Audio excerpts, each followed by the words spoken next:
What if the pain you're trying to escape is proof that you're almost ready for what's next? Hi, my name is Dana, and welcome back to Dana's Diaries. So, this week I've been studying the book of Joshua, and one of the things that stood out to me was their circumcision just before conquering Jericho.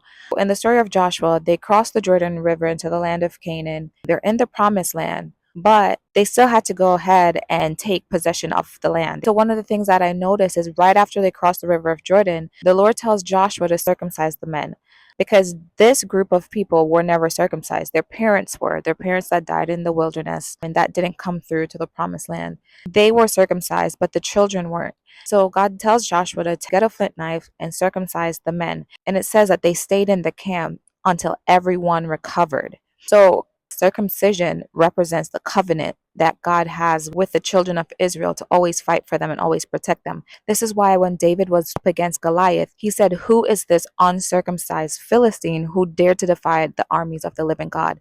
David understood the covenant.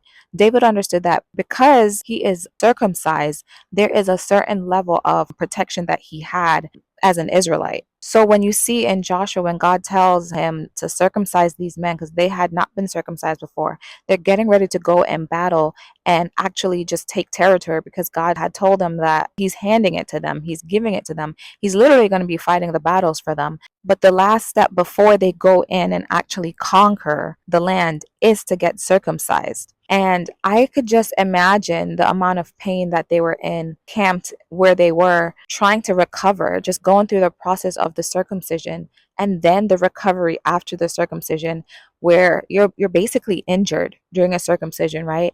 And they're just there. They're just sitting there. They can't go anywhere. They can't do anything really. They're like sitting ducks. They're weakened. They're injured. They're injured men just sitting there waiting. Once they were able to recover was when they were able to go in and conquer Jericho.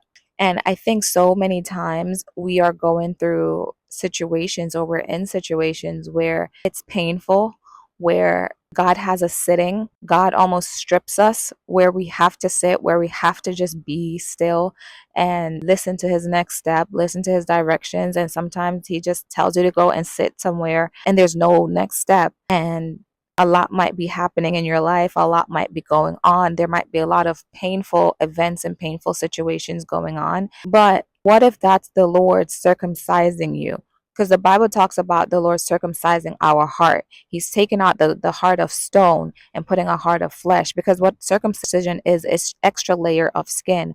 And for us today, circumcision is getting rid of the extra layer on our heart so that we can be tender to the voice